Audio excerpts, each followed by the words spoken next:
Le Cordon Bleu College of Culinary Arts is dedicated to preparing aspiring professionals in the areas of culinary arts, patisserie and baking, and hospitality and restaurant management. Disaster Planning and Response Art Rescue is a first responder for the world of art, providing planning, packing, evacuation, conservation, and storage for all your treasured possessions. Paperweights are the crown jewels of glass artistry. You can discover both antique and modern paperweights at the L.H. Selman Gallery in Chicago's Fine Arts Building.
My name is Elysabeth Alfano, and you are at Fear No Art Presents the Dinner Party.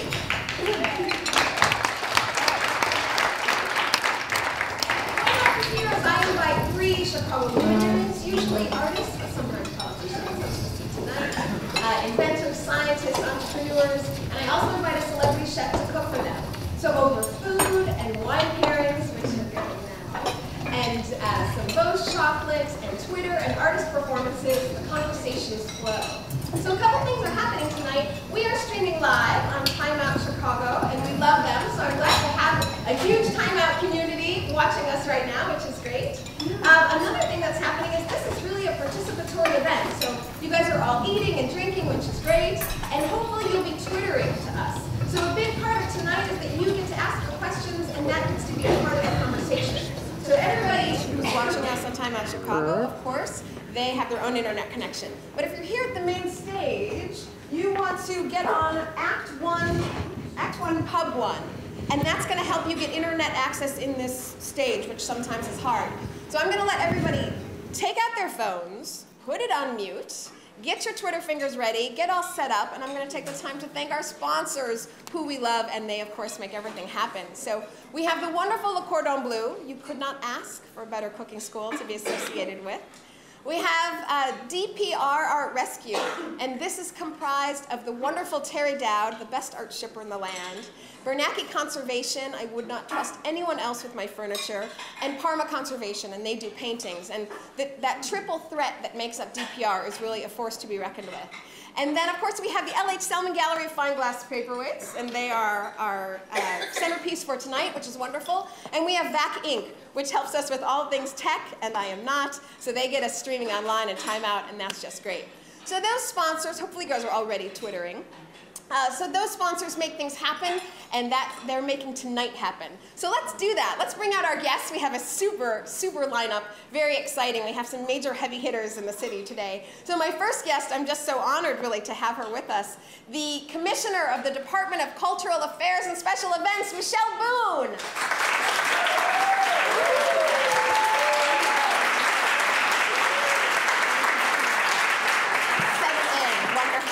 So I think I would be hard-pressed to find someone in the audience who has not watched Check Please. So you're all going to know this name, the wonderful creator and executive producer of the best food show in the land, David Manilow of Check Please.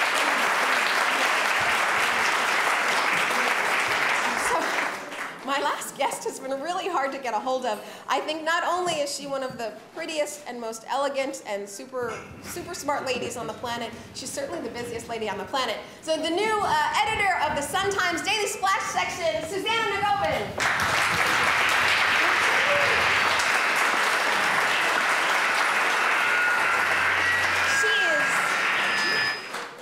She is swank and styling.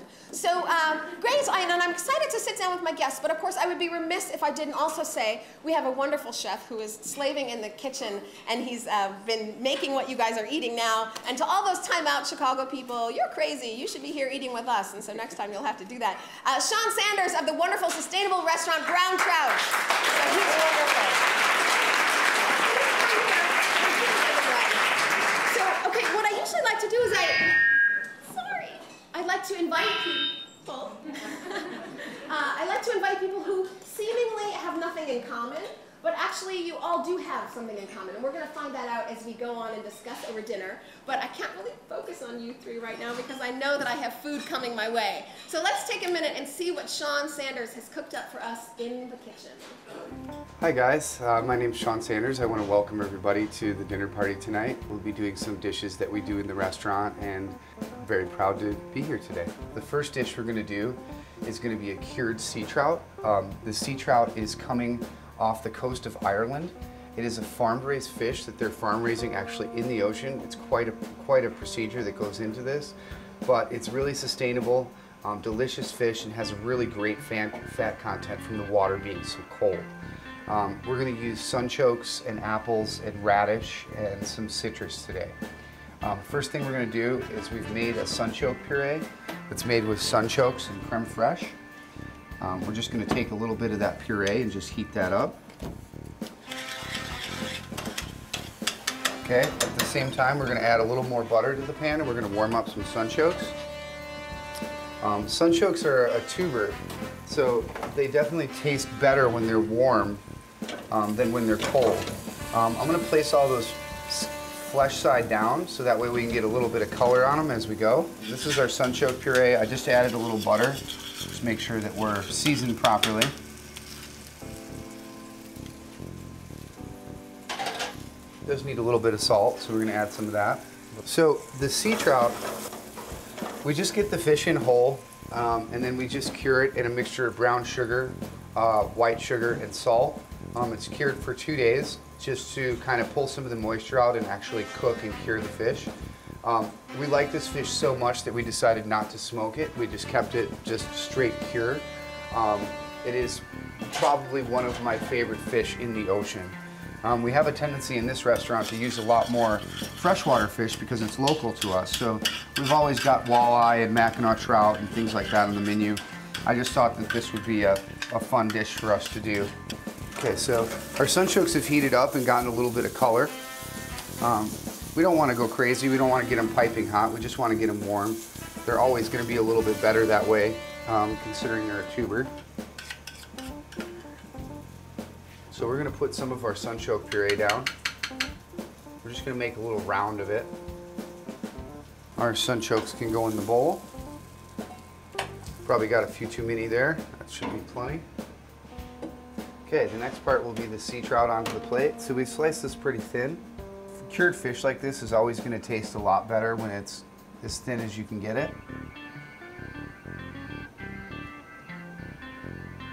It's got such a beautiful color. And no, it is not salmon. There are many good forms of salmon out there, but I choose the sea trout. It has a little bit of a higher fat content than a salmon would as well, depending on what type of season you're getting it in. These are warp greens. They come from a little farmer in Buckley, Michigan. We're going to add these to our salad bowl with our sunchokes. We have some breakfast radish from Frillman Farms. He's a first-year farmer this year, so I try to support him as much as I can. We have some apples, Honey Crisp, from our favorite farmer, Peter Klein, over at Green City Market. And then we have a little bit of a citrus vinaigrette. So just to give it a little oomph and a little citrus, it always goes really well with fish. We're going to just use a citrus vinaigrette on there. Just enough to kind of coat all the ingredients in the bowl. A little bit of salt is always necessary for a salad. And a little black pepper. Stir those sunchokes and those apples and all that stuff up. Okay, now we're going to plate our salad right on top of our warm sunchokes.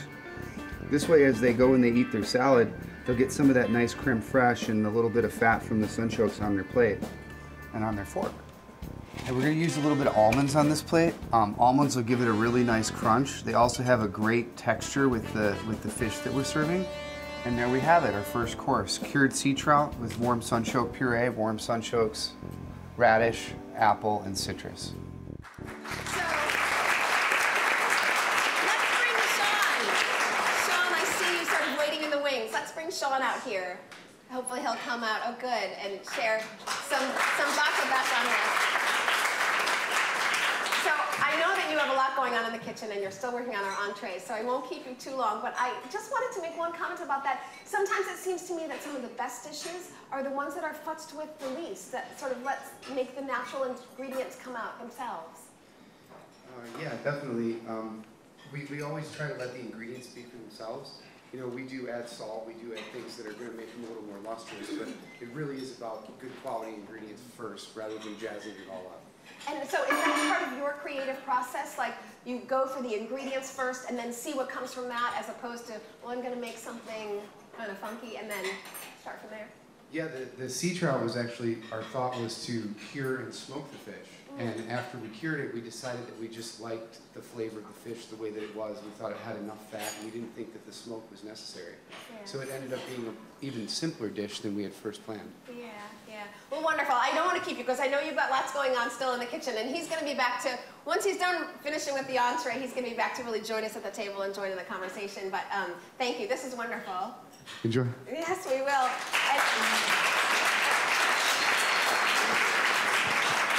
Sure clap a lot. It's great. So I always tell people, I have guests on the show and they sort of refuse to eat, but go ahead, this is a dinner party, we're all eating here. Okay, so seemingly you guys would seem like you come from different arenas. So how many of you know what the Daily Splash is in the Sun-Times? And they're clapping again. It's still clapping again. Okay, so I would say it's a daily celebrity column, celebrity social philanthropic column that happens every day, and then the huge 24 spread on Sundays. That's right. So Monday through Friday, there's a column written by a notable Chicagoan, and it could be Tom Ricketts, who owns the Cubs, or Mayor Emanuel, or Jennifer Hudson. So every day I think of it as the daily surprise. Like, you don't know what you're going to get, keeps it kind of fun. And then on Sundays, it's 24 pages of just fun, happy, lighthearted news. Okay, so Susanna really comes from the celebrity fashion style realm of the city. And David, of course, food. I mean, how long has Check Please been going on now? This is season 12, just started. Oh my word, yeah. Season 12. So I think we're in... yes, please, come on, because that's a clap. So it's still, I think, going strong. Yes. A lot of restaurants to explore. Yes, new still places. So many, like Brown Trout's is a new discovery for you, which Absolutely. is kind of fun. Right. So, okay, David is all in the food and restaurant arena, and I think the two of you, and this is what we have in common, and of course the same with Commissioner Boone, you've been such influential forces in the city in these arenas, and you in style and you in food, and of course you now with the cultural plan that's coming, and that's really the tie, is that you guys are sort of the biggest heavy hitters I've ever had on the show, because single-handedly you kind of have really influenced what's going on in the city. So I thought it would be interesting to bring you guys together to kind of talk about some of the tenets a little bit of the Chicago Cultural Plan. So how many of you know that we now have a new, final, after 25 years in the making, cultural plan? Many of you, that's great, I see some hands. Okay, and we're going to talk about that tonight, but you can of course always go to ChicagoCulturalPlan2012.org. .com. That's stand corrected. So you can always go and look it up, and it's actually very user-friendly. But I'll tell you a couple of factoids that I learned in going over the plan myself. And I have a personal interest in this plan because I used to live in Paris, and then after that I lived in Florence. And so whenever you live abroad, and that was starting in 1986, whenever you live abroad, of course, you're always touting your own hometown, and you're always singing its praises. And so I've been talking about Chicago as a cultural hub since 1986. But I really feel that there's some quintessential things that are happening in the city that we're at a crossroads where we're really ready for this cultural plan. And we're really at sort of a brink where we're passing over to the next level. So it's perfect timing because the cultural plan kind of wants to do that for us. So just a couple factoids. So just recently, we had the Liechtenstein exhibit that opened at the Art Institute. Started here, then went to DC. We had Paris Opera Ballet. Started here, then went to New York. We now have the most regional Tonys of any city in the nation. So there are all these things that are sort of making Chicago right at the brink of kind of breaking out. But here are some of the things that I learned on the cultural plan, and we can kind of talk about this. So in the city, we have 24,000 arts enterprises. Didn't know that myself. $2 billion a year in economic impact just from the arts in the city, which is pretty impressive, I would say. We're the 3rd largest arts economy in the nation, but we're only the 10th in bringing in tourist dollars for the arts. Is that right? Or tourists, visitors. Or tourists, period. And so part of the plan, and Michelle's going to talk about more, and we will, but part of the plan is really to kind of take Chicago to that next level and bring in more of those tourist dollars. So here are some of the things that the plan talks about. Strengthening Chicago as a global cultural destination, attracting and retaining creative professionals, fostering cultural innovation. So lots going on there, and I guess that's the question that I want to start with you guys and open it up to you. Since you're all leading in your different industries, do you agree with me that Chicago's at a crossroads right now, a brink really going to the next level? And if so, what trends are you seeing in your different areas for that to be true? I can start. Okay, go ahead. 12 years ago, you know, when Sheckley started, Chicago was a very, very different restaurant town than it is now, right? And so the scene here has exploded as far as the restaurants, as far as the type of talent that we attract to come here. We are like the avant-garde culinary center of the world. We have the number 1 restaurant in the country or the world, depending on how you look at it. And what is that restaurant? Well, it's Alinea. Okay. Grand Acus Alinea. I was going to say. And he also has Next, which is, you know, you can't get into. I can't get into Next. No one can get into. Gosh darn. You can't get into Next? You can get in. Well, people clearly get in because they keep it going. But so, you know, so what we've done on the restaurant scene, and I think now it's starting. We've always had great cultural institutions. Right. Sure. And we've had great theater, and we've had, you know, a great place to be. But I think we've taken it to the next level. Even Millennium Park. I mean, what an incredible attraction that is. Right, and I think that's a big thing that pushed us kind of to the next level. And I think and Commissioner Boone can talk about it. There was a commitment from Mayor Daley and I think Maggie Daley, but now there's a bigger commitment from Mayor Mann. Yes, don't you all feel that the mayor's really behind the arts, being the dancer that he is? I don't know if you guys have a comment on that too. I mean, you might feel like we're really, being so close. Well, I think a couple of things have happened recently that have really brought world attention to the city. One, I don't think we can overlook the role that President Obama has played in helping bring some attention to Chicago globally.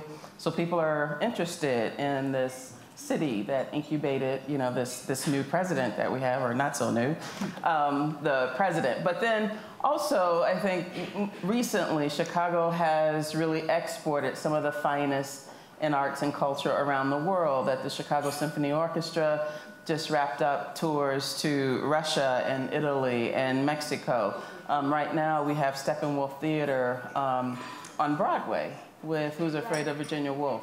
So the world is starting to see a lot of what we have being exported out. And so the goal of the plan is to not only share with everyone this great work that's happening as it tours the world, but to also invite the people to come back to the city and explore the neighborhoods and find those real cultural treasures and gems that are happening in Bronzeville, in Albany Park, in Garfield Park, all across the city. And really understand the vibrancy that we have here in the city. Right. Do you feel this in fashion? No, I was going to say that I think that the arts kind of follow a continuum, and arts is such a broad term. Right. And when I think of food, I think we're very far along the continuum, and when I think of theater, we're very far along the continuum. And there are reasons for that, because we had early pioneers who were successes 25 and 30 years ago. So in food, you had Charlie Trotter, who was a national figure, and everyone came through his kitchen, and you have these second and third generation chefs, and they're spawning new chefs. And if you look at the root of why we have a successful restaurant scene, it's because of pioneers a long time ago. And I think the same thing is true with theater. We had the Steppenwolf that I think was founded about 25 or 30 years ago, and the Goodman Theater, and we have Second City, and we have this history of these incredible theatrical groups and actors that have come through there and continue to support it, and Looking Glass, and it goes on. The same thing can't be said for fashion. I can't name a designer who was a huge star. Valley. She moved to New York 20 years ago. Right. She's not here. Yes, but she's a... She went to school here. Right. So she has a kind of a thread that connects her here. But we do not have someone who has stayed here in fashion and made a success of themselves in a long-term, big picture way, who has then educated other designers, who has created an infrastructure. Our fashion community doesn't have a big infrastructure. Designers struggle with finding pattern makers, and they struggle with finding stores to buy their things. They struggle with finding the right kind of fabrics and trims, and things like, you want to be a designer, but there's nowhere to get sweaters made in Chicago, so you have to outsource to go to California. Yeah, there's nowhere to buy these things. So because of those reasons, I think that food and theater are much further along than other areas of the arts, especially fashion.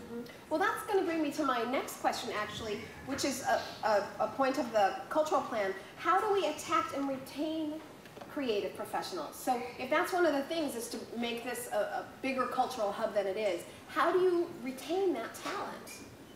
I'll start with you in fashion, but also in food. I mean, some food talent leaves us. I mean, how do you...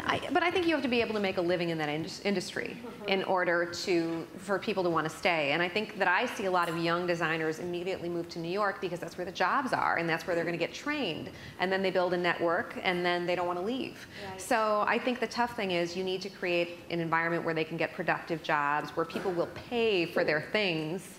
There are a lot of people who say they want to support designers, but then when they see what it costs to do it, and it costs more than going to Forever 21 because they're not using cheap labor. So so it's difficult for these people to, a lot of these struggling designers are kind of living hand to mouth. But wouldn't you say the same thing in New York? But it's different. You can get a job as a 22-year-old graduate working as an assistant at Ralph Lauren, and you have a chance at learning the craft and making connections, and then 10 years later starting your own label. Those opportunities don't exist here. Where would you work? But I think where would you be trained? There have been some efforts made to try and help foster the fashion industry. Mayor Daley established the Mayor's Fashion Council. Previously, the Department of Cultural Affairs launched Fashion Focus and Fashion Week to try and heighten the Have you been to those events? Well, I went actually this year. The student fashion show was fantastic. Okay. No, I mean, my perspective is it's nothing like New York Fashion Week. It's not on a scale. It is very student-oriented, and it's nice, and we all cheer for each other. But at the end of the day, you kind of avert your eyes at about half of the designs. So it's not... You might divert your eyes at half of the designs in New York as well. You probably would. But it doesn't... I think the problem is that, and what Mayor Daley did, which was admirable, is he wanted to support the entire fashion community. And so he wanted to push everybody the same amount. And so you would go to these shows and you'd see 20 designers and maybe 3 deserved to be there. So that was the challenging part. I'm sorry, I shouldn't be so honest, right? No one's watching this on Time Out. But that's the thing. I mean, so in the fashion industry, there is talent, but those few find it very hard to get the infrastructure they need to succeed. But not that I know that much about fashion, but it only takes 2 or 3 home runs, and then you can be a fashion epicenter. It happened in Antwerp, I believe, right? You had like the Dries Van Nootens of the world, and then it put it on the map. So what Mayor Daley might have been doing is saying, like, it's a pretty low-cost, high-value return if you happen to get some home runs. And we do have one thing that's big. It's e-crom. Yes, but she doesn't. Yeah. But she doesn't create. Well, but she supports designers. Yes, so Creatures of the Wind are. Right. She mentors them, and now they've been showing in New York Fashion Week. So there is a little bit of movement. Yes. And as far as restaurants, I don't think it's the same. Sure. I don't think people leave Chicago. I don't think restaurateurs leave Chicago to go to New York. You'll occasionally have them leave to go to Vegas if they get to run a big restaurant at a hotel, it's which almost they can't the reverse. do. You almost People want to come stay here, of course, yes. and they have historically stayed here. I just think it's different, and we are a leader in the restaurant business. I will say one industry that has a chance. Technology has a chance, although it's a little far behind. But actually, the film industry is really trying. Yes, as well. And I'm sure the Commissioner knows that, like, CineSpace is building out 1.5 million square feet of studio space. They have Boss there. They have Chicago Fire there. Sirens is in town, and they may go on to be big hits. They may not, but they are. people will move back to Chicago who are in the film industry if there's a film industry. Yep. Right, and that is growing. That is sort of coming back. And you're right about technology too. So I don't know if you guys heard this, but Microsoft just swooped in recently and bought a small Evanston company. Does anyone want to hear this? A company called Marketing Pilot. So there's more innovation coming here and more technology. In fact, somebody writes for you on technology. Mark Tebby, you have... It's true. Well, in technology, what's happening in Chicago now is there's this kind of perfect set of circumstances for this to be more of a technology hub. And we have all these great educational institutions that create really smart engineers, and that's very important, and software developers. And you see that in filmmaking too. You see where you've got the theater groups, the strong theater community that creates an army of really qualified actors. Right. So that's a big part of creating this groundswell in a particular area.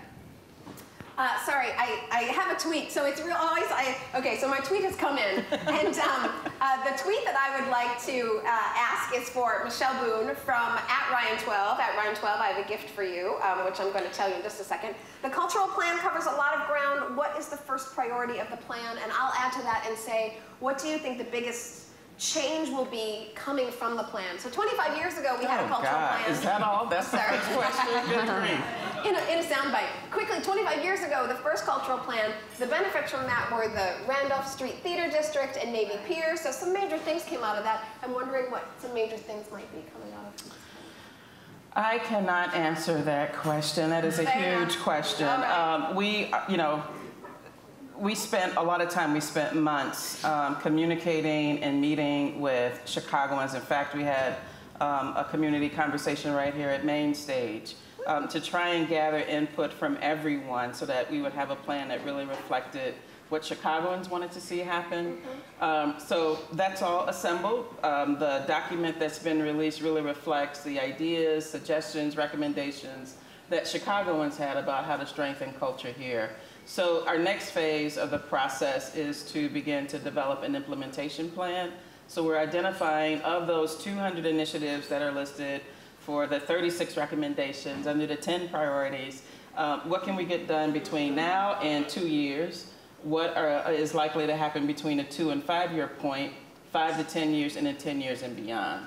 So, and that'll be a very thoughtful process in looking at, what's the civic support that we would have, what's the financial piece that we have, who stepped up to say, we want to really take charge and see X happen with the plan, and we're not going to wait 5 years. We want to see it happen right now. So it continues to be a process that will be informed by other people and not just one dictated by what I deem is most important out of the cultural plan to happen, but collectively, how do we think we can get from A to B tomorrow and beyond? And so that was something that I wanted to ask. So people can still input to the plan? Not into the plan, but into the rollout of the process. Okay. It sounds as if a lot of it is, though, the increased curriculum for kids. So when we released the cultural plan a couple of weeks ago, a big cornerstone was arts education. And that was really driven by what we heard in these community conversations. Without fail, every single one of those neighborhood meetings, people said that arts education was a top priority. So we're really happy to now partner with Chicago Public Schools, and for the very first time in its history, they have developed an arts education plan. And the mayor has allocated $1 million to support the rollout of the plan, and half of that would be directed towards arts education. So this is huge. It's big, right? I mean, it's not nearly enough, but it's a start. And I think it sends the right signal to the philanthropic community that have for decades, supported arts education and wanted to see some movement and wanted to see some type of investment and commitment from the city.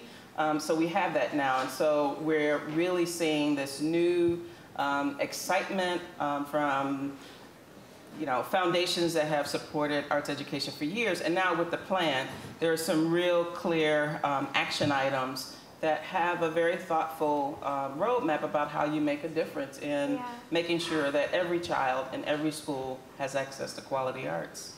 And this is something that we talk about a lot on this show. So if anyone's ever been to this show before, it's a topic that comes up a lot because, you know, you do what you know. So you don't just wake up one day at 40 and say, I know, I've got a Saturday free, I'll go to the Art Institute. If it's not something that you're brought up with and that you get in schools or when you're younger, it's just not something that wouldn't come to mind for you. So if you want to have a market for your arts down the road, you've got to sort of start young, if you will.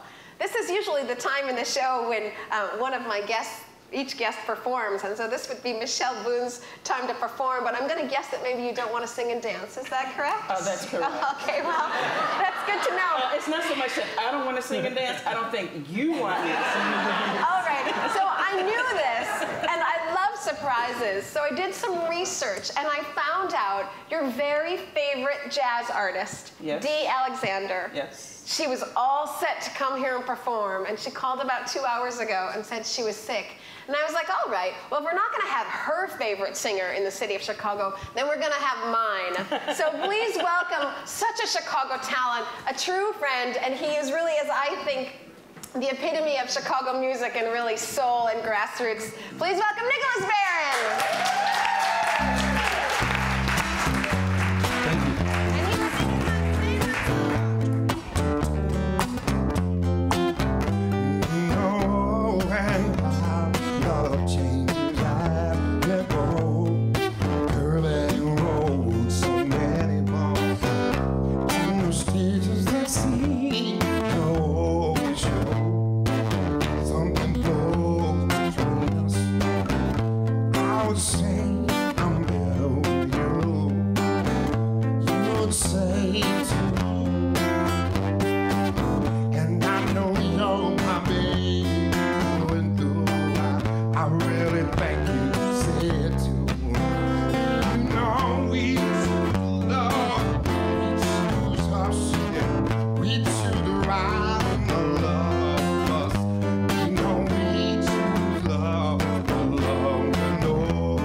Thank you. So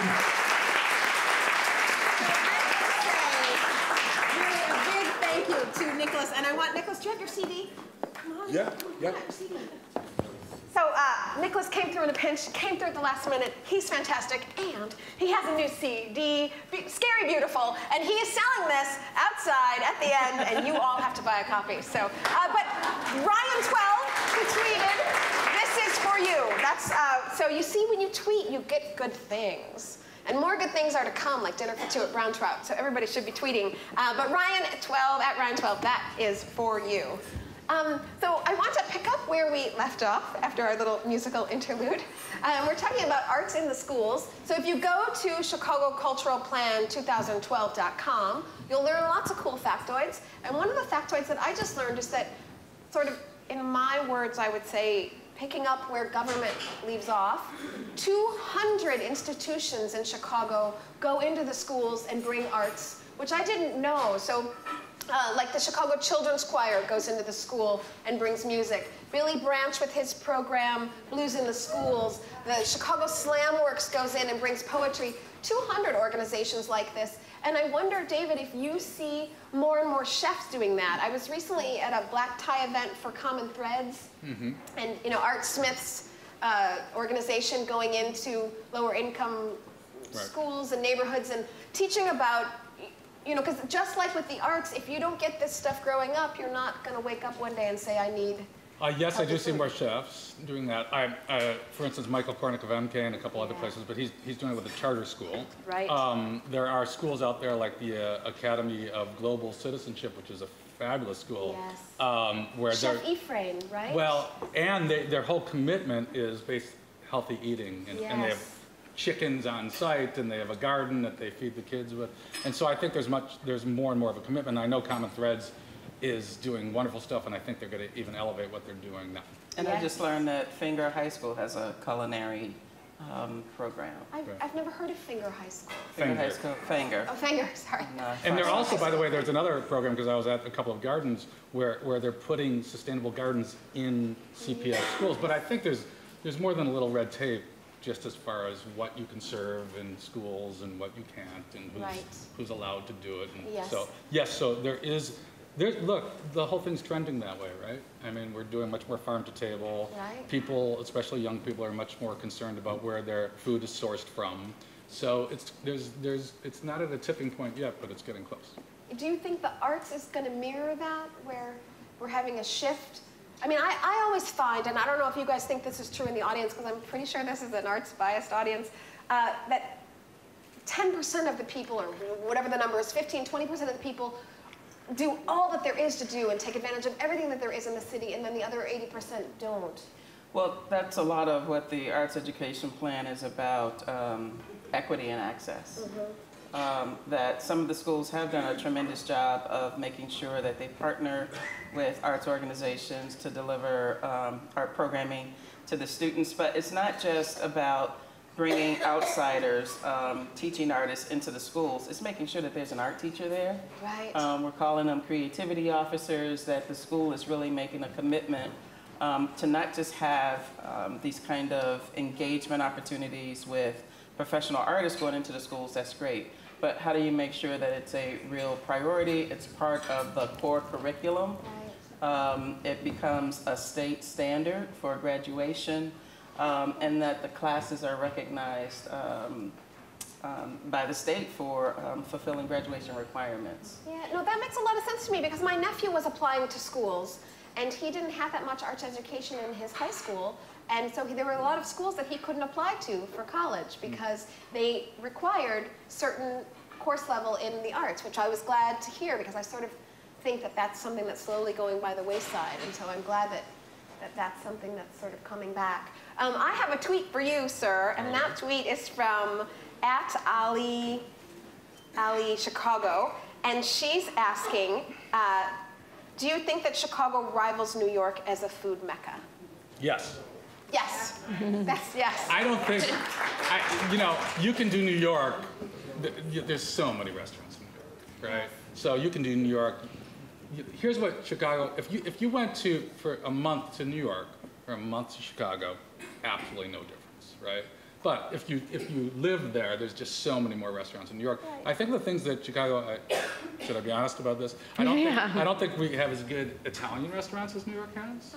I don't think we have as good Chinese restaurants. We have a few in Chinatown, but they have some Tony, great. who might argue with you I love Tony, but and Tony's great. But there's the breadth of what they have in New York is just so much more than what we have in Chicago. Yeah, I always find every time I go to New York, I'm disappointed in the food. I'm sorry. I am. I can only say. I can only say this. I'm a born and raised Chicago kid. Okay, city kid. I love Chicago. I get to explore the entire city. On your bike. On my bike or wherever wherever it is, I get to go, and it's unbelievable. New York has fabulous restaurants. I mean, it just does. So, okay, yeah. One clap. You're allowed one clap for that. Yeah, okay, well, I'm biased probably, but I write for the Huffington Post and arts and culture, and I recently interviewed 26 different artists from different domains, so actors and fashion designers and a lot of chefs, And something that Jared Van Camp said, and he's going to be our chef on the next show, is that he feels that everyone sort of works harder here at food because there's not all the distractions, and there's also people aren't taking themselves so seriously. Just like Sean was saying, you know, we really just care about the food, care about the flavor, and that's what we go for, as opposed to the big image that can surround it. I think New York restaurants could be hot for a year and go away.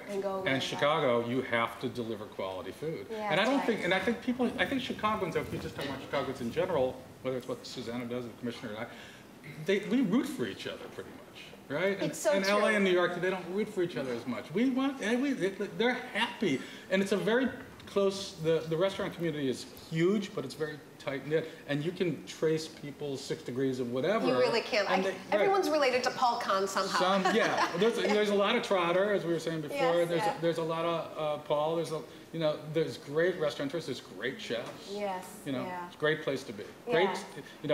I love Chicago. Chicago's an unbelievable city. It's at the top of its game right now, and it's getting better and better. It's getting better. I think one of the things, too, that is probably true in the culinary, but certainly a lot in the performing arts, is that in Chicago, you're able to experiment and try new things, and it's not going to kill your career. Right. That you will not be destroyed and out because you tried something that maybe didn't work.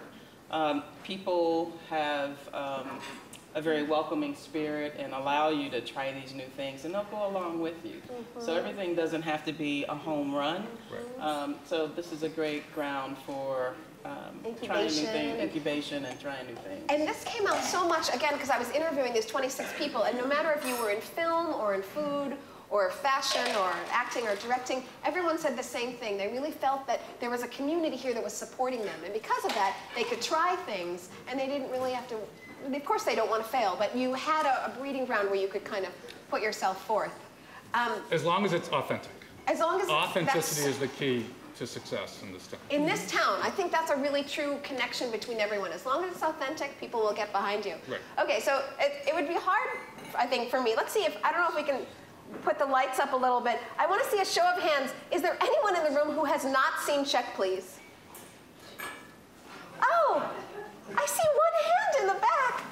Okay, sir, this clip is for you. Let's see what David does all the time on Check Please.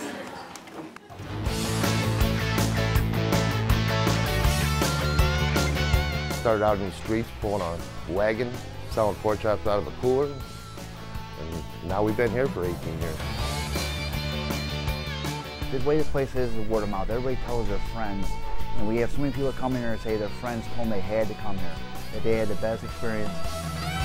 Step in, gentlemen and ladies, please. We're cash only. If you have to use the ATM, feel free to do so before you order. We have some customers come here twice a day for lunch and dinner. Pork chops, pulled pork, brisket. The ribs are really fat and meaty, and the pork chops are 1.25 inches. Where do you go on the south side and get free dessert? We have free dessert. Nobody else has free dessert on the south side of Chicago. You go out somewhere at the end of the day and people say, Hog Wild. Man, that was a great experience. People say, everywhere you go. You really don't want to talk about pork chops after work, and then everybody's coming up to us going, man, why are you eating here? When you can be eating at your place. Yeah, I know, I hear that every night. Yeah, they tell me I look like Mike Dicka. When you've been drinking a lot.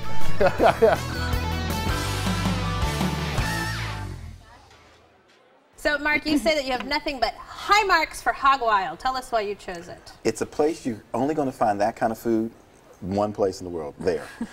It's unique. And so when you go there and you taste the pork chop, oh my gosh, you can cut it with a plastic knife and a plastic fork. It is about that thick. I mean, it's like an inch thick.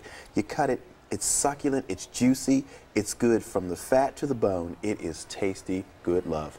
Guys, it's ready to go. I mean, it's like a well-oiled machine, so because it's all counter service, so they have a line kind of started before you even get in there, like up where the registers are. And once you get to the register, they're like, "What do you want? Here are your sides. Here are your options. Here's your number," and you just kind of get like shuffled down, and not in like an unfriendly way, but just like in an extremely efficient way. A Chicago institution, really. I think you've single-handedly affected. By the way, restaurant one good pork chop at Hog Wild, I'm telling you. Is that right? Oh my God. I don't eat meat unless I know it's humanely treated. I know they've done really well treating their meat. I think we're talking about two different things. Okay. Hold on to that thought. Okay, so as you talk about Chicago being authentic, and this came through in that article, and as you see here, so the premise of Check Please is that Chicagoans go ahead and rate these restaurants. And as you talk about Chicago being authentic and being a place where people can try and they've got a community and support, you know, the cultural plan sort of takes us to a new level. And I wonder, is bigger better? Like, are we going to lose that edge as we bring in more tourists and we get bigger? And I don't know, is anyone concerned about this? I mean, there's a nice sort of big town in a small town situation that we've got going. I think it can only help the situation. I think that the more money that gets poured into the city and the more people who are buying into the arts, then the more people are going to stay here and not move away. So I think it's a good thing. But do we lose anything with that? Do you lose that authentic sort of... No, because I think we're really a city, I mean, they say it all the time, a city of neighborhoods, right? Right, yeah. And people are really into their neighborhoods. We're not a new city. If you go to Phoenix or something like that, it's a city of, you know, strip malls and whatever, and it's kind of like a city planner's nightmare because there's nothing. There's the ground, nothing there. Right. Yeah, there's nothing there. And it's a nice big city, and it's the weather. You it's don't, warm. As somebody told me when they moved from Chicago to Phoenix, they said you don't have to shovel the sun. So I'm like, that's why they moved there.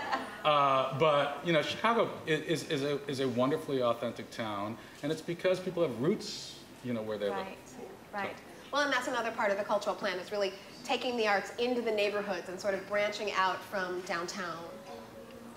But, so I wanted to ask you, you know, so much of what you do is celebrity culture as well, and sort of along that line of authentic, you know, Chicago culture. We're not really a celebrity kind of town. Like when I was interviewing all those people, a lot of things that came through that people were saying is, I don't have to deal with the la-la, she-she, foo-foo of New York or LA. I can focus on my work here. And that was really important for people to focus on their work. And I wonder how people have received the Daily Splash, because it's so celebrity driven and we're not really a celebrity town. Well, I would say that about maybe half to 2/3 of our writers are celebrity writers, but I define celebrity more loosely. I think that, you know, it could be Joachim Noah, you know, who's a Bulls player who's writing for us, or, you know, tomorrow I have a romance novelist who was, who a lot of women know, she's a socialite, whose mother was mentally disabled. And she's writing about how she felt about when Ann Coulter called the president a retard. And that's, I think, a very provocative topic, and she's someone who's a pillar of the community and very well respected. And so to me, what keeps the Daily Splash from being annoying is that it's not celebrities every day. There are people who are embedded in the community who have something interesting to say, and then they're balanced out with the next day. It might be, you know, Common writing about the type of woman he's looking for. It's just, it keeps it fun, you know? So you can't be heavy every day and you can't be light every day. You need layers and texture and diversity and different voices. And so I feel like achieving that balance is what keeps it authentic, because that is Chicago. We don't care just about celebrities. We care about real people too, but we do get excited when we see our Bulls player out on the town. That's like a big moment, you know, so we try to put a little bit of everything. And I think we do have the celebrities, but we have celebrities that work, right? We had like the most famous woman in the world, Oprah Winfrey, living here for years. But the other, you know, kind of bold type names, John Mahoney, the Cusacks, you know, Vince Vaughn just recently moved back here. David Schwimmer is still on the board with Looking Glass. I mean, we have a culture of celebrities, but they're celebrities that are hard workers, and that's a ethic that Chicagoans can relate to. And they all say people here leave them alone. Like, people are very respectful. We don't have, being a member of the press, I'm proud to say we don't have paparazzi here. We don't hound people. We don't shoot inside their backyards. You know, we're not trying to get pictures of them topless. It's just not the way the media works here in Chicago. We're pretty respectful, though, of our... David takes issue with this. Yeah, I know. Would like to see this revised. If you want to see David Schwimmer topless, I'll work on it, but it's not going to be easy. Yeah. But, you know, we've always had the most famous people in the world that have lived in Chicago. Always. Michael Jordan. Obama, Michael Jordan, Oprah, back to Ali. I mean, you know, we've always had... You have now. That's true. Yeah, it is true. Yeah. Well, something else that's really nice about your column is, so I recently read the Mary Lou Henner, I think it was on Sunday. And so, you know, a lot of them are talking about, like you say, things, even though they're celebrities, they're talking about things that mean something to them. So Mary Lou Henner's husband kicked cancer, and she was talking about how he did that. So they weren't, at least that particular one that I read, you know, it had content to it, and she was talking about something, and of course she's a name that's long been in Chicago. For sure. So that's what keeps it fun. Yes. And I push them a little bit sometimes. To do that? Yeah. And everything they make goes back to charity as well, is that right? That's right. So we donate their fee for writing the column back to the charity of their choice. Yes. And that's how, because we know, I mean, obviously if you're getting Jennifer Hudson to write a column, what are you going to pay her? Right, you know, so it doesn't really make any sense, so we make a donation in her name. Well, I think that's the great thing about the feature, the Splash, is that it reminds Chicagoans about this really deep bench of talent that we have here. Yeah. And it reminds them that these are Chicagoans. So the Jennifer Hudson, the Buddy Guys, these are people that really claim Chicago as their home. And so I think it reinforces that this is a celebrity town. Well, and it used to be that you had to be someone who had worked your way up through a newspaper for 30 years before you were anointed a columnist. And people held on to that title, and they did it for 70 years. And, you know, you have to wait for somebody to die in order to inherit a columnist position. And the world changed 10 years ago when anyone could blog and there was limitless space on the internet for opinions. And I think a modern newspaper acknowledges that and acknowledges the fact that there are a lot of different voices in the city and people are interested in what other people have to say. And you don't necessarily have to be a capital J journalist in order to be involved in the conversation. Yes. Right, well that brings me to a tweet that I have for you. But before I can name the tweet for you, I have to say that, because I forgot to say, the person who tweeted for David gets this wonderful Le Cordon Bleu cookbook. So keep tweeting people, because there are good stuff coming. And the person who's tweeting for you gets dinner for 2 at the Act 1 pub. So, that lucky person... Do we get gifts too? I'll work on that. Yes, you can tweet in the show. I'll work on that. So my tweet for you, which sort of fits in perfectly here, is at Lair Sawyer, and he's going to win dinner for 2 at the Act 1 pub. So do you have any celebrity stories that have sort of gone awry or been interesting that you can talk about? And I know that you had wanted to mention one. Well, the one that, yes, the one that happened last week, which has been national news, international news actually. So as part of doing this Daily Splash, one of the columnists that we asked to write for the Sun-Times is Jenny McCarthy. And she is so much fun. Does everyone know who she is, just because? No, okay, go ahead. Who's Jenny McCarthy? Ex-girlfriend, right? Oh yeah, Jim Carrey's ex-girlfriend. She's a model, actress, activist, Playboy centerfold, been on a million different things. There she is. So yes, so we hired her last week and we announced it with the cover of our Sunday Splash. And it was, I mean, you would have thought that I had killed somebody's child. Because, and I guess, you know, in some ways, it was this very controversial decision because there's so many journalists who have been out of work over the last few years, and people are saying, okay, you're giving a voice to someone who's a celebrity who already has 20 jobs, who's already quite wealthy, who has a lot of controversial opinions about things. Is that really fair? And is this a voice that we want to hear? And so it's still playing out because it just started. She just started writing for us a few days ago. So she's going to be writing every Sunday in our Splash magazine, in the Sunday Sun-Times. So I hope you guys pick it up. But then also, she's going to be blogging for us Monday through Friday. And I have to say, as her editor, I get her submissions every day, and they're very well written. They're actually, you know, we pay writers who don't turn in a copy as clean as hers. So all the time, and I have in many years of being an editor, you know, at the magazine that I used to work for, we paid writers who didn't turn in copy as good as hers, or even close to as good as hers. So I think it's funny that people are so up in arms. She's written 8 best-selling books by herself, and she has every right to have her opinion heard, and I think she's very entertaining. And if our web traffic is any indication, our early results over the last few days are that our numbers are 5 times what they were a week earlier.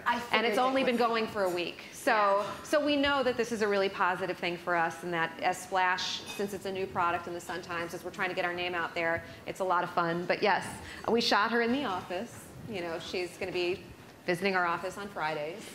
Is she still in Chicago? She is. Oh, she has a home in the western suburbs. Okay. And she is kind of finalizing a city condo as well. But her son goes to school in the western suburbs, and so she commutes into the city. And I mean, it's a lot. She's a lot of fun. I have nothing but great things to say about her. But it was received, as you know, the Washington Post called, and the Columbia Journalism Review, and you know, everyone wanted to talk about this because. And the other thing that's crazy about it is that she's writing these kind of personal blogs and an Ask Jenny advice column. which is very cute, and I think there it is, the first one that ran on Sunday. It's very cute, it's very tongue-in-cheek, it's funny, she has a funny voice, but people are acting as if in order to be an advice columnist, you need like some super credential, like a PhD in advice columning. And that's what people were upset about. That's what people were upset about. Yeah. And what I find so funny about that is that historically, advice columnists 50, 80 years ago were housewives. They were people who had advice on, you know, how to get stains out of the carpet, or how to be a good mother, and how to handle your children and your husband, and manners and all that kind of stuff. And it has evolved where now it's writers who are advice columnists, but they still don't have any special credential whatsoever.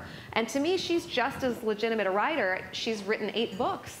So you can't really say that she doesn't have a pedigree and that she doesn't have a right to have a voice. So I think it's funny, and I think that people are going to come around to love her because I have fallen in love with her. Is that right? Because I think most people were upset about her views on autism, right? Yes. And that she has a perspective that she feels that getting immunization shots can affect autism in a child at an early age. Am I getting that right? So I think a lot of people were upset about that, and then that bandwagon went viral, as things can go. Well, and that's funny too, because she's not writing about vaccines, and she's not writing about medical treatments. I mean, she's writing about like dating and fun, light topics. So, you know, people always get up in arms about something until they see what it is, and we are thankful to be getting global attention for our hire, because it means that we're getting a lot of web traffic and we're getting a lot of excitement around it. Sure. And that your advertisers are happy. Yes, they are happy to be getting a lot of attention. Well, that's a wonderful segue, because I will say I would like to keep my advertisers happy. So we're going to take a quick little advertising break. I hear you guys eating, so go ahead and nibble on your entree, which is hopefully coming, and we're going to hear from our advertisers one more time. Le Cordon Bleu College of Culinary Arts is dedicated to preparing aspiring professionals in the areas of culinary arts, patisserie and baking, and hospitality and restaurant management. Disaster Planning and Response Art Rescue is a first responder for the world of art, providing planning, packing, evacuation, conservation, and storage for all your treasured possessions. Paperweights are the crown jewels of glass artistry. You can discover both antique and modern paperweights at the L.H. Selman Gallery in Chicago's Fine Arts Building.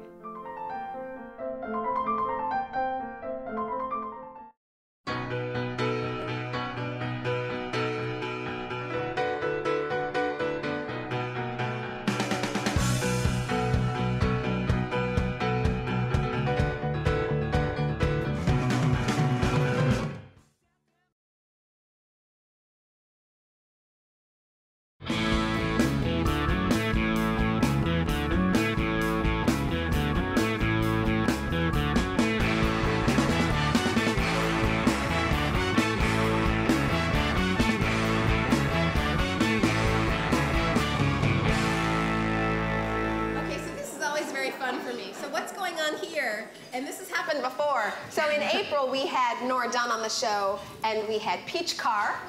So we're talking about fashion. Peach Carr, it was on Project Runway, and she's a fashion designer here in the city. And we had Lane Alexander, and Peach Carr did a fashion show, and Lane, being a dancer, said, I'm going to the Kennedy Center to perform. I need new costumes. I want them from you. So we had this moment where people were coming together on the dinner party, and we're doing the same thing here right now, because Michelle Boone was talking to Susanna about, you know, okay, right? So things are happening here. Things are happening at the dinner party, which is really fun. Michelle's going to write an advice column. Yeah, I was just sharing with her that our staff has spent a lot of time trying to think about fashion, the role that the city can play to help elevate what happens here. And so I was inviting her to meet with myself and our staff, because we'd love to hear her thoughts. Obviously, you've been thinking about it for a while. You have a lot of opinions, and well, I do have one friend who I think is probably the biggest success story to come out of Chicago that no one's heard about. She's carried in 300 stores. She's a jewelry designer, and I think if I were the city and determining how to invest money to help the fashion industry, I think I would probably help publicize her across the country as a Chicago success story and help her. Her name's Lana. Lana, I thought you were talking about Lana. Yeah, she's so great. Yeah, so there are, you know, there are these little success stories, but they're not widely known because they're not getting She's not getting the boost. The Yeah. Chicago Fashion Foundation. That's right. Which has been another small institution that's... They give scholarships to designers. Right, yes, yes. So hopefully people can hear us. Okay, so moving right along, I see that everyone's eating, and we are going to eat very soon too, but I did want to ask another question. So another tenet of the Chicago Cultural Plan is how do we foster innovation? So here we're talking about, you know, one, how do you get people to stay, but then also how do you encourage creativity? And that is one of the tenets of the plan, but it seems like such a big goal. How do you encourage creativity? Is it something someone's just born with, or is it something that really can be fostered? Well, I think you provide an environment that encourages people to try new things. In a very short answer. I mean, you want it to be an environment where people are stimulated by the work that other people around them are doing. They're inspired by the creativity that surrounds them. They have, we talked about earlier, people having a network of support in place. And, you know, you have to have a place that's affordable to live. Yeah, that's you what I was can have affordable housing. Yeah. You know, you're able to get a job in your field. Free parking. Oh boy, I don't know about that one. I think that ship is sailed. I think that ship has sailed. I had Nice a friend who was a kind of an aspiring designer a few years ago who I would order dresses from occasionally. This is actually a really sad story, but he had been really trying to make it as a designer with a partner, and I didn't realize how tough things must have been on him. But when the economy turned, some stores didn't pay that owed him money. Yes. And when there was a heat wave a couple of years ago during the summer, he actually died in his apartment, which didn't have air conditioning. He was about 50, and I think his heart just gave out. Oh my gosh, that's so rare. And I remember at the time thinking that, you know, that if these stores had paid their bills, he probably would have lived in an apartment with air conditioning. And he, you know what I mean? And he probably wouldn't have been one of these victims of heart trouble in this kind of perfect storm of circumstances. And that if we don't create an environment where there are patrons for the arts, where there are, you know, I know plenty of artists who have a hard time, they can't find local galleries to carry them. Like, there are very esteemed local galleries and there are very esteemed local artists. And for some reason the two don't intersect, because if you're a major Chicago collector, you don't want to buy a Chicago artist. You want to, you know, so those sorts of things, those kinds of income disparities, I think that's the hardest problem for fostering creativity among this group of people, because many of them can't make a living. You know, you have to be able to eat. Right, yeah. So I interviewed Michael Darling, the curator of the MCA, and he said the same thing, that one of his agendas was to try to get Chicago collectors to really invest in Chicago artists, because the artists tend to have to depend on outside resources, outside collectors, to come here when they're here for Art Expo or they're here for SOFA, to go and do that. So one more reason to bring in more tourism and more dollars to the city. I have a tweet for the whole table. At Wicker Micker, which is kind of an interesting one, at Wicker Micker, it wants to know, who has also won 2 tickets to the next dinner party, so good for you. What is the one offering that Chicago does hands down better than New York? Media. No, I'm kidding.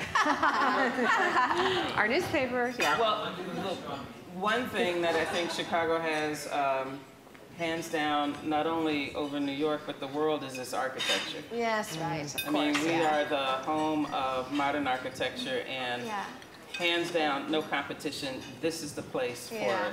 And there's still space to do it, right? And the support to do it. Okay, but all this talking, when we have a food at our disposal, so let's go ahead and see what Sean Sanders has made for our entree. Hi guys, welcome back. So for our entree today, we're going to do hanger steak. Hanger steak is coming from Mint Creek Farms. We've got some local cauliflower coming from Leading Shed. We have some fingerling potatoes from Green Acres. We have some arugula from Genesis Growers. And then we've made a chimichurri, which has green coriander in it. The reason I say green coriander is when cilantro goes to seed. Before the seed turns to coriander, it is very bright green and has this different flavor. It doesn't taste like cilantro, doesn't taste like coriander, it tastes like green coriander. So that's what we've used to make this sauce. You guys will all try this and see what we're talking about. So I just want to get a really good sear on it, and then we'll turn the pan down a little bit and let it finish cooking. So the technique we're doing right now is called poulé. It just means to pour fat or pour butter over something as it's cooking in a sauté pan. It helps get a really nice developed crust on the outside, and it also helps seal in the juices in the steak.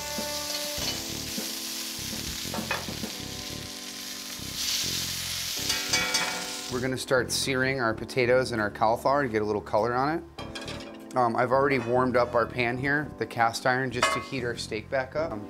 We're just going to put the fingerling potatoes in, face down. These fingerlings have been cooked or confit in beef fat. The reason we do that is it just adds a little bit of luster to the potato. When you're doing something with a hanger steak, you're kind of looking for something that has a little bit of fat in it. Hangers do have a good amount of fat in the steak, but steak, you always want to have a little bit more just to give it a little umph. Once the potatoes have started searing, we're going to add some cauliflower.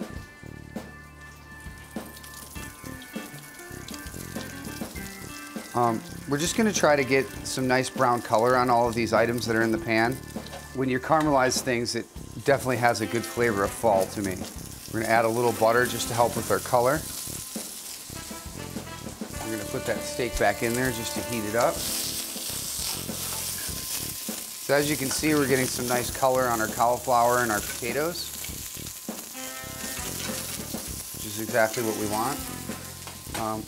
Salt does help caramelization, so we're going to add a little bit of salt at this point, just to start getting a little more color. We're going to finish it with just a little bit of fine herbs. So our fine herbs are parsley, chive, tarragon, and thyme. Traditionally, it's chervil. I like tarragon in there. It's a little more cost effective for us, and it's easier for us to hold on to tarragon than it is chervil. And at this point, we're pretty much ready to go here. We're just going to kind of place our veg towards the back of the plate.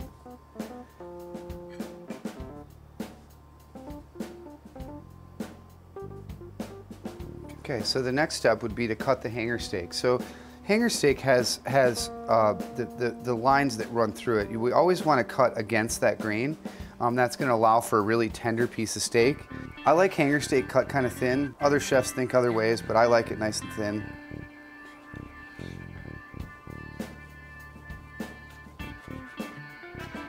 So we've got this beautiful piece of hanger. We're just going to kind of rest it up there. We'll kind of fan it out a little bit so we can show off our beautiful pink meat in there. Okay, the next step is going to be to put our chimichurri on. This has a little bit of parsley, a little bit of garlic, and a little bit of green coriander.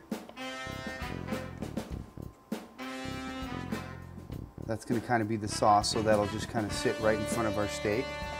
And then just to garnish, we do need something that has a little bit of acid. So we're going to take a little bit of arugula, and we've got a Banyuls vinaigrette. We use arugula and a little bit of pickled onions for our steak garnish. So a little bit of arugula, a little bit of red wine pickled shallots. Okay, we're just going to dress that with our Banyuls vinaigrette. A little salt. Okay, and then we'll just kind of toss all those together just to make sure those onions get distributed in that arugula. And we're going to put our garnish right on top there, right in between our potatoes and our steak. And there you have it, pan-seared Mint Creek hanger with fingerlings, cauliflower, and green coriander chimichurri. Enjoy. Well, thanks for having me here at the dinner party. I really had a lot of fun. My name is Sean Sanders, and I'm the chef owner of Brown Trout. I'd love for you guys to come by and see us at the restaurant. We're 4111 North Lincoln Avenue. Go ahead and give us a follow on Facebook at Brown Trout Cuisine, and our Twitter handle is Brown Trout Sean. Thanks for letting me be a part of this. So let's bring Sean up. Sean, come and join our dinner table. I think we have, so I don't know exactly how this is going to work. Maybe between Susanna and David, he's going to pull up a chair and come join us. We'll get you a mic. So another tenet of the, well, first of all, I have to say, because I didn't mention it before, great white wine pairing. Thank you, Cusimano, who gave us this wonderful tasting to go with your cured but not smoked trout. And now we have red wine from Lungarati, which is really nice, and another treat to go with your hanger steak. And hopefully you'll drink with us, Sean. I hope you will. Don't hold back. Okay, so another tenet of the cultural plan is to promote the value and impact of culture. And I would sort of change that around a little bit. I know that you have a very specific philosophy in your restaurant about promoting the value of sustainable food, and I was wondering if you could talk to us about that. Sure, it's going to take me a few minutes, though. You can do it. Okay. So, me and my wife, we went to New Zealand on our honeymoon. And while we were in New Zealand, we started to realize how green the countryland was. Not just green in the forest, but green in the way that they treat their lives. They have a tendency to use very little waste in their country. So they don't refrigerate eggs. Okay, that's a big one. The reason they don't refrigerate them is they're good for 6 weeks. Why refrigerate something that's good at room temperature? And think about how much money the United States would save by something that simple. So all the wheels in my head started to spin. We caught a brown trout out of the glacial waters of Wanaka. And this was kind of the inspiration of brown trout. It's one of the reasons why the name is brown trout, is that as we caught that fish, we took it back to our cottage and we got to cook it up with all these things from the land, like walnuts and English peas and fresh farmer's butter and all these things that normally here in the United States, you'd have to go to 2 or 3 different farmers markets to get, and would be a lot more of a winded thing. We sat down on our patio and we watched the sunset. And in New Zealand, there's absolutely no smog. So at 4 o'clock in the afternoon, you can see the moon and the stars and the sun and the clouds all in the same sky.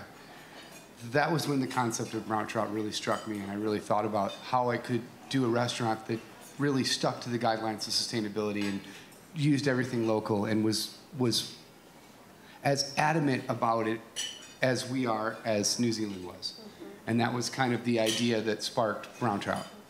We came back from our honeymoon, and I immediately started to write a business plan. About a week and a half after being back from our honeymoon, I had signed the letter of intent for brown trout. So everything happened very, very quickly. We got very blessed in finding an old restaurant that was already built for us. All these things kind of fell really into place and really allowed brown trout to happen pretty quickly. The biggest thing for me with this whole thing is that we need to support our own local economy. And one of the only ways that I can see it by doing that is supporting our own local food movement. So there's many, many farmers, there's many farmers, there's many meat farmers, there's many fish farms, there's many things that are all around our area, and we could really create our own local economy and help our economy within itself. You know, if everybody had an intention of eating locally and really doing this to the fullest extent of the word, Monsanto would just kind of fizzle out because we wouldn't be able to support what Monsanto has. Everybody would be going a different direction. Wouldn't that be great? You know, have some of your own food. One of the biggest things for me is that it's not Monsanto's fault, it's our fault. And the reason I say that is that for us to eat the way that we're supposed to eat, or the way that we originally started eating, we have to continue to eat these foods. We can't go to Jewel, we can't go to the regular store and buy all of the GMO foods and the cheap milk and the cheap cheese and keep buying those things. For sustainability to work, we have to support sustainability and support the idea of it. That's how sustainability is going to work in this country. Yes, one of the reasons that I like to... One of the reasons that I'd like to support Sean, first of all, I think Sean is a success story for all the reasons that we were just talking about. Someone who has an idea and they want to try something and they're dedicated to it, they'll find a market here that's going to support them, a community that's going to get behind them, so they're not afraid to fail. Not that you would ever fail, but they're not afraid to go out and try this idea. I mean, your restaurant really isn't even located in like a hood of any sort, you know? You're not Lincoln Square, you're not Bucktown. I mean, you're kind of north center. There's not much around there. Yeah, we took a big risk by opening in this space. We couldn't afford anything in River North. We couldn't afford, you know, to be in a really prominent area. So we knew we were a destination restaurant. But what we go for is that everything that we serve is from a local farm, and everything that we have is something that we're very proud of and we're proud to put out. And that's our concept, and that's why we've been so successful so far, is that people understand that and they come to the restaurant for that. They know that everything that's on their plate is going to be something that was good. And 99% of the time, there is no GMOs in our restaurant, which I'm extremely proud of. And so you do that by buying only from local farms, and that means what exactly? No chemicals, humanely treated? Because I only eat meat if I know that it's humanely treated. So there's only going to be a chef on this show if I'm sure that they're buying from small farms. And all of our major restaurants do that. All the good restaurants do that. We use a lot of organic products in the restaurant, but we also use conventional products as well, because they are local and they are things that I feel is a much better quality than something I could get from the produce company or from my meat supplier or something like that. I love the farmers coming in the back door and being like, I'm sorry, your pork this week was 80 pounds less than I thought it was, you know, or, and that's what it is. And that's what it is. So we've got to find a way to deal with those things and be able to work as a restaurant towards the same goal. We change the menu in the restaurant daily because we're running out of an ingredient, or we don't have that herb, or this protein is going to change today, or there are always, you know, seasonal changes that happen at Brown Trout all the time that make it fun for the cooks to work there and the staff to be part of it. And, you know, I feel extremely blessed to have opened a farm-to-plate restaurant in a downed economy with a little bit more expensive food, and people are still supporting us. So I'm extremely proud that we've gotten as far as we have. So we're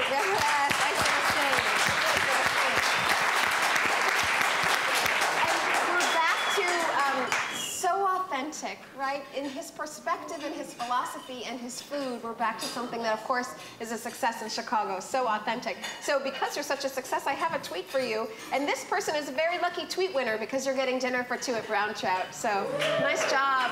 Nice job, 00C00. What do you think is the next great foodie neighborhood, mister? I think we're definitely working into Logan Square. I'm sorry? Logan Square. Logan Square. Yeah. Logan Square. And so, does everybody know where Logan Square is? Basically, okay, yes, great neighborhood, great neighborhood. You know, basically what's happened in Logan Square is all the businesses that were once closed businesses that had stayed that way for years, they've all kind of blown up over there. California and Milwaukee's encroaching its way down. You know, you've got the lovely restaurants over there and by the boulevard like Longman and Eagle and Telegraph and Lula, and Lula's been there for a while. This is kind of the new industry spot.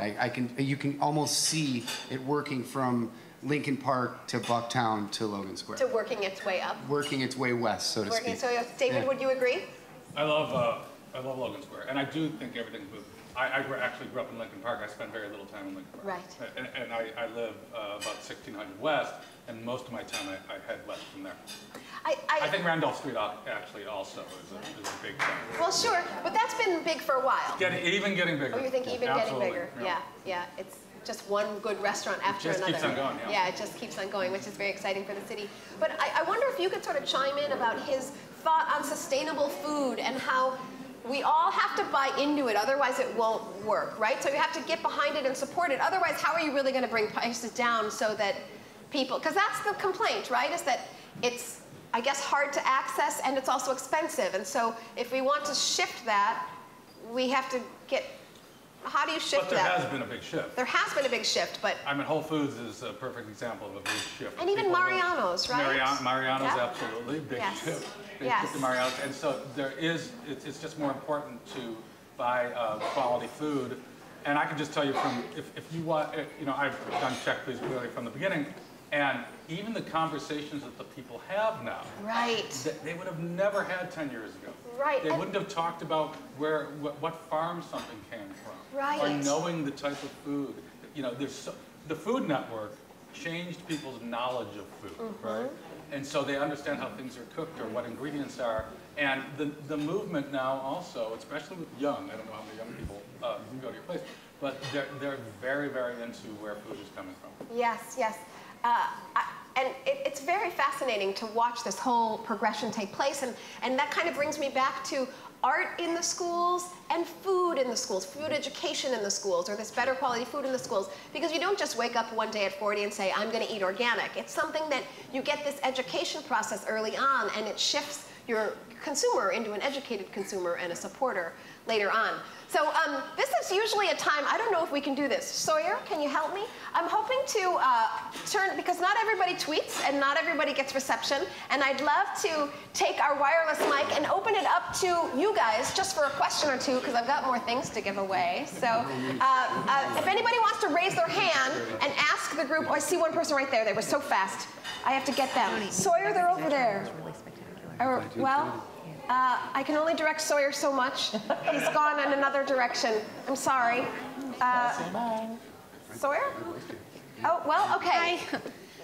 So I think we've talked a lot about tonight about bringing culture into Chicago and bringing, I think one of the things Chicago has is education. A lot of arts as education comes into the schools, specifically colleges in Chicago. And I'm wondering what you think colleges might be able to do, Columbia, the Art Institute, things like that, to keep people in Chicago instead of going to New York or LA, some of the cities that you talked about. What can we do to keep them here after they've chosen this city to get their education from? So I'm going to repeat that just in case everyone didn't hear, and I'll also say that you have won some Vosges truffles, so you've got your little certificates here. Come see me after the show. So I think she's saying, what can we do to keep people here after college so they don't go to other places? Hopefully I heard that right. Was it asking what are the higher education institutions doing? I'll just say we've been meeting and working with the collective of higher education institutions. Did you know that in downtown Chicago there are about 100,000 students? South of the river, 65,000 attending Columbia College, DePaul, Roosevelt. And if you add north of the river, Loyola, the University of Chicago, and Northwestern, and then of course the School of the Art Institute also, 100,000 young people earning degrees, and many of them in creative fields in the arts. And so we're like, wow, this is a huge asset for the city. In fact, that population really represents a huge campus, right? It's larger than most Big Ten college campuses, but that demographic is often ignored and not recognized, and we don't treat it as an asset in the city. And so we're really trying to connect more with this coalition of higher education institutions and bring them more into the cultural plan and make sure that, you know, we're not only trying to find ways for that young talent to stay in Chicago, but that we really recognize and celebrate those young people while they're here, so that they feel that this is home during those 4 years that they're studying. Sounds like the cultural plan's going to spread a lot of love, basically. Okay, I'm taking one more question. We have one back here. What now? Elizabeth, straight back, straight back. Okay. I cannot, oh, there you are. If you have a mic, go ahead. Hi. I appreciated your comments about, you know, buying local food and shopping local and using local ingredients and in your restaurants and things like that. But I'm a public health professional, and I'm wondering, it's really, there are still food deserts that exist in many neighborhoods across the city, and they don't have grocery stores like Jewel, Dominic's, and the chains, let alone being able to buy local food. So what, I guess I'd like to hear your opinions about how we can spread, you know, the more nutritious and whole and more nutritious foods in our neighborhoods across the city. Just, you know, that aren't accessible to people that can go to your restaurants and the higher end restaurants that are doing that type of work. Well, it's a small step, but one thing our department also manages the farmers market program. And it's a small step, but one thing we did this summer was that we added 5 new farmers markets, specifically targeting communities on the west side that were deemed food deserts. And so for the first time, those communities had access at least once a week to some healthy food choices, bringing vegetables, fresh produce, locally grown cheeses and other products into those neighborhoods. And so we're certainly trying to see how we can use that program, the farmers market program, to really take fresh produce and healthy food options out into more communities. I didn't know that that fell under your department. Yes. That's interesting. Do you guys want to weigh in on that?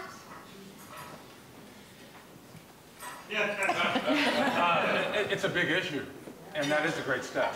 And you have to start, and you have to educate the kids when they're young just for importance. But it's a big issue that's been there for a while, and it's made that much more clear by all the movement away from the negative type of food into the more sustainable and the local. They still can't access that. Right. I think though what both of you are doing, which is kind of creating attention for this type of food, is a very important part of it, because what you hear is that a restaurateur can't go into a food desert, or a grocery store can't go into a food desert and even offer these items because people wouldn't know what to do with them, wouldn't buy them, they'd go out of business. So I think if you start to create awareness for these different types of food and how they're made and why they're important, that's kind of the first stage in getting people to think that this might be something they want to experiment with. Yeah, in fact, the farmers markets often will have cooking demonstrations, education pieces to really show how you use the foods in creative ways that you can prepare them. So it's not just kind of dumping it there and expect everybody to come, but to really make it an education opportunity, providing people with recipes, ways that they can bring some of this fresh produce back home. And it's also just an issue of quality. I mean, there's no quality restaurants. And Commissioner Boone and I actually were talking before we started about more connections at the dinner party. We're getting back to the art thing. The artist Theaster Gates. Yes. On Dorchester on the south side is opening, what would we call it, a community? God only knows what Theaster is calling it. But the idea is to, I don't want to speak for Theaster, but Theaster Gates, if you don't know, is this really dynamic kind of Renaissance artist that has made a commitment to extending the reach of his practice into serving the community. And one of the many, many ways that he's trying to do that is to establish a restaurant on the south side that is not just about a place to serve really good food, but to train young people in the art of hospitality and restaurant business to save the legacy of soul food and that history. And that'll be a big part of the menu, to bring in well-known chefs from the north side all the way down to the south side to prepare these gourmet meals for people right on in their own neighborhoods. Right.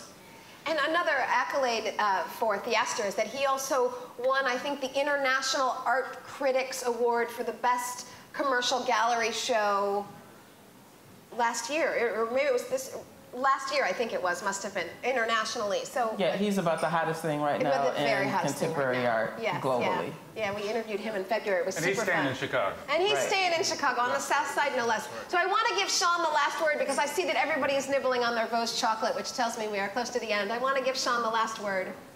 Right now, there's a huge change happening, and it's mostly happening with young people. And really, with the young people that are in schools right now, this is where the big change is going to come, because they're not going to accept non-sustainable foods for their diet. Right. As where we've been raised in a culture that's very used to that, it's very hard for adults to change. Who's going to change? The children are going to change. Right. And they're going to kind of change everything for the better and kind of push everything forward. And you can kind of see it happening in all the schools and the gardens in front of the schools and the sustainability programs and all the work that's actually going on.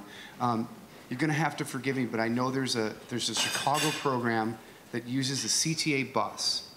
And they've hollowed out the inside of the bus, and they fill it with vegetables, and they drive to the food deserts, and they open up these buses for people to buy produce, and they talk about how to cook these things, and they talk about how to use these things.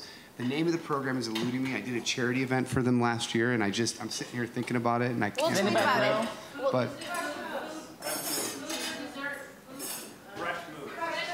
Fresh Moves, that's exactly it. Foods. No, Fresh Moves. Oh, Fresh Moves. Much better. Yeah, that's much better. Yeah. And it's really cool. It's just like a converted CTA bus, but they put all these shelving units up, and then they'll pull it up to a food desert, and people can buy the stuff that they can't get from their convenience store. That's wonderful. I love talking to Sean because he's really just such a romantic at heart and just so very authentic.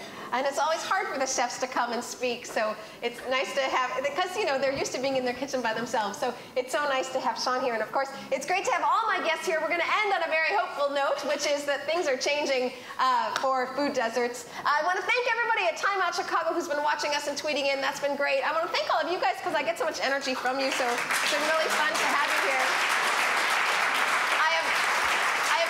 Thank the main stage because it's such a lovely, beautiful place. And then I thank everyone on this list because my team is huge and nothing happens without them. I have a great team, so I thank them. I, of course, thank Michelle Boone, our commissioner, for her time tonight. So gracious. David Manilow of Check Please for single-handedly really changing the restaurant industry in Chicago. Such an important factor. Thank you. Sean Sanders of Brown Trout. Everybody, 4111 North Lincoln. So be sure to go and visit and support willingly and prodigiously. And then Susanna Negovan of the Daily Splash. Get your Sun Times, which is not only every day and on Sunday, but also you have a big internet online component. So we do splash.suntimes.com. Splash.suntimes. Get that Sun-Times paper. Splash.suntimes.com. So I'll tell you, the dinner party is the last Monday of every month. So our next show is November 26th. Listen to this lineup. Peter Sagal's Wait, Wait, Don't Tell Me, Jared Van Camp from Nellcote, violinist Rachel Barton-Pine, and SNL alum, all-around funny man, lovely Chicago guy, Tim Kazurinsky. So you want to be here November 26th. We'll see everybody then. Susanna has to run, but we're all going to stay and chat, so come chat us up, you guys. Thanks for coming. I'm actually moving.